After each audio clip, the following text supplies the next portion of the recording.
Let's go to the Miami Dolphins, though, who have a great roster. As much as I want to say outside the quarterback, maybe I want to lean off of that, but dang, it's kind of like I want to lean back in because you don't know what's up with Tua. How are you feeling about the Dolphins, man? I'm going to say it's closed. That's hard to say with Tyreek Hill and Jalen Waddle at the receiving core, I know. So here's why I'm going to say it's closed. I'm going to say it's closed because they're not on the level of the Bengals, the Chiefs, the Bills, or the Jaguars, in my opinion. Yeah. And those are the 4 best teams in the conference. Right. They're just in the log jam of like Ravens, Browns, Jets, Dolphins, Chargers, Broncos. They're in that log jam. Yep. And there's a handful of teams in that log jam that I can see winning a championship this season. I'm right there the with Jets, you. we just talked about. Maybe the Broncos, maybe the Chargers, maybe the Ravens, maybe the Browns. I don't know if there's enough room for another maybe. Right. And unfortunately, the Dolphins have been a victim of too much going on before. Yeah. If you remember, a couple years ago, they won 10 games and missed the playoffs. Yep. Because That too was many teams won 10 games for them. Yep. And that was kind of, I'm They fell pretty in sure, that 10 and behind the 7 loss. scenes, that was the catalyst behind getting that 7th team in there. Because wait a second, you've got 7 teams going double digits and they can't make the playoffs.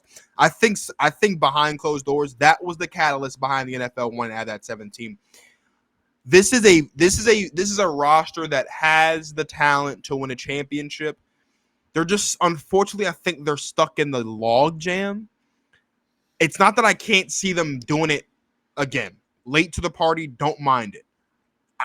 It's not that they can peak and they can be where they were last season. Right now, it's tough. It's really tough. And there's one team that's got to be left on the cold.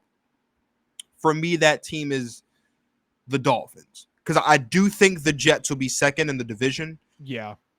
No one in the AFC no division in the AFC is putting in 3 teams. It's just not happening.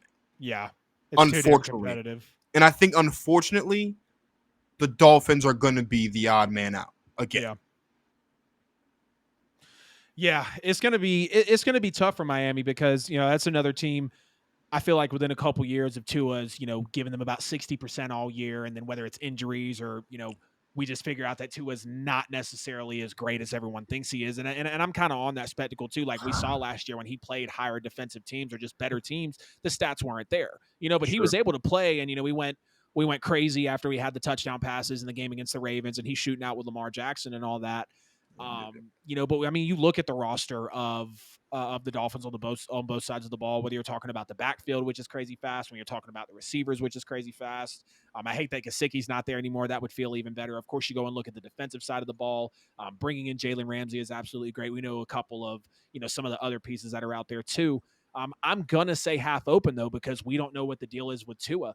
If Tua was as great as everyone says he is, then you could say wide open because this team's here. Mike McDaniel, very impressive. Like knowing that he put together that compilation tape to really buy back in on Tua's mentality and just get him tapped into the game of the NFL. That was absolutely heartwarming. That was very original. So knowing that all of that is tied up inside of the Miami Dolphins, it makes you want to lean wide open because of everything they have again, but question marks with Tua, and really wanting to see more than just one good year out of Mike McDaniel really makes me leave them half open.